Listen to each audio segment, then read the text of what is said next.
Welcome to Midnight Grounds. Tonight's story is a terrifying one. In March 2023, journalist Jack Thompson was driving through a deserted stretch of road in rural Pennsylvania. Known for chasing down the most twisted crime stories, Jack was out scouting for his next big break. Suddenly, his headlights caught a figure staggering onto the road, a man collapsing just yards in front of his car. Jack hit the brakes, heart racing, and skidded to a stop inches away from the crumpled form. Getting out cautiously, he approached the man, who looked as if he had barely escaped something terrible. The man gasped, "Someone's trying to kill me. I was just running for my life." Though Jack was initially skeptical, he couldn't ignore the panic in the man's eyes. Against his instincts, he offered to take him to the hospital, but the man shook his head, saying, "No, please, let's go to the police station." Curiosity got the better of Jack. Maybe this was the start of a thrilling investigation, a story he could break himself before involving the authorities. He agreed to help, not realizing that this decision would be the first step down a dark path. As they drove, Jack began to trust the man, who introduced himself as David. David insisted they visit a doctor he knew at a nearby hospital, convinced he'd be safer with someone he trusted. Despite some hesitation, Jack agreed and took him to the hospital David mentioned. When they arrived, however, the nurse informed them that the doctor, Dr. Ben Anderson, was off duty and likely at home. Desperate, David persuaded Jack to take him to the doctor's house, claiming Dr. Anderson was the only one he trusted. Reluctantly, Jack agreed, still intrigued by David's story. They arrived at the doctor's house, and to his surprise, Jack recognized Dr. Anderson, an old college acquaintance he hadn't seen in years. Both men smiled, though Dr. Anderson looked perplexed by the late-night visit.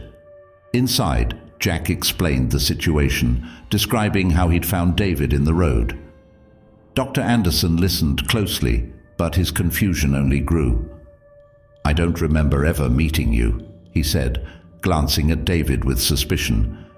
But David started recounting personal details from Dr. Anderson's past, things that convinced him David must somehow know him.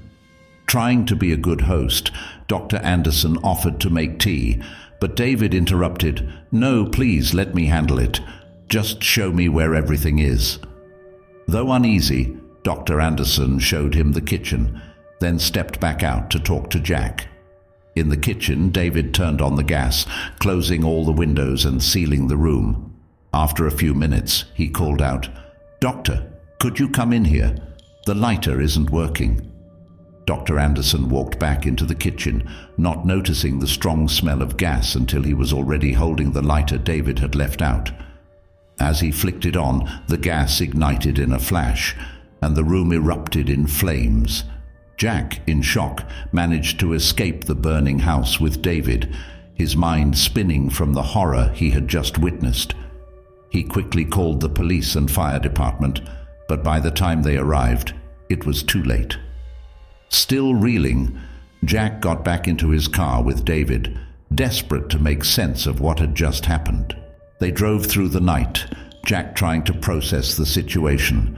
Suddenly David, who had been silent beside him, reached over and jerked the steering wheel. The car veered off the road, crashing into a ditch in a violent collision. Bloodied and barely conscious, Jack turned to David, gasping, Why did you do this?" David's face contorted into a twisted smile as he replied, "Emily's finally at peace now." Jack felt a chill run down his spine. Emily had been the name of his former lover, the one he had betrayed years ago. She had trusted him, fallen for his empty promises, and in the end paid the ultimate price for his deceit.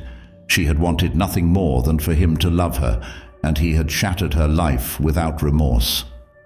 As the light faded from Jack's eyes, he realized that his past had come back to claim him, dragging him to a tragic, fiery end.